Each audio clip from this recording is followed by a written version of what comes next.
Xiaomi deyəsən heç bir smartfon istehsalçısının etmədiyini edəcək. Söhbət Xiaomi 18 Pro seriyasından gedir. Daxili mənbələrdən biri qarşıdan gələn Xiaomi 18 Pro Max flaqman modellərinin detallarını açıqlayıb. Etibarlı Insider Digital Station'a görə Xiaomi kökündən yenilənmiş kamera ilə Xiaomi 18 Pro Max-ı mühəndislik prototipini fəal şəkildə sınaqdan keçirir. Əsas diqqət 22 nanometr prosesdən istifadə edərək istehsal edilən yeni 200 megapiksellik böyük formatlı 1.28 inçlik sensora yönəldiləcək. Bu yenilənmə enerji səmərəliliyini və istilik idarə etməsini yaxşılaşdırmalıdır ki, bu da böyük icazələrə malik sensorlar üçün vacibdir. Bundan başqa Xiaomi 18 Pro Logic HDR 3.0 texnologiyasından istifadə edəcək. Bu sistem dinamik diapazonu genişləndirir və kameraya səhnənin həm parlaq, həm də qaranlıq sahələrini eyni zamanda detallarını qorumağa imkan verir. Bu birbaşa sensor səviyyəsində daha mürəkkəb işıq emalı vasitəsilə işləyir. Artıq işıq yanmalar əvəzinə yenidən paylanır. Bundan başqa yüksək kadr tezliyi də gözlənilir ki, bu da gecə fotoqrafiyasının keyfiyyətinin birbaşa təsir göstərir.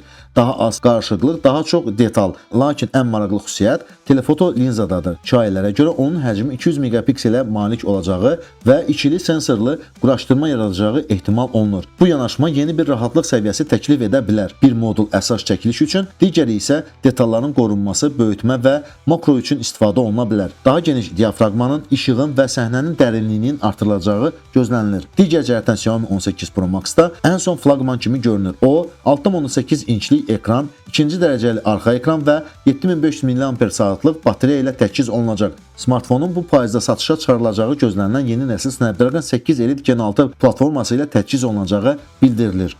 Xiaomi eksperimentləri dayandırmır. Hamı öz devicelarında hansısa bir özəlliyi tətbiq eləmək istəyir. Amma həmən o funksiyanı hələ də tapa bilmirlər. Hansı funksiya ki, hər bir istifadəçiyə lazım olsun. Amma belə bir eksperimentlər çox gözəl bir nəticələr ortaya çıxardacaq. Çünki belə bir eksperimentlər texnoloji inqilablara səbəb olur.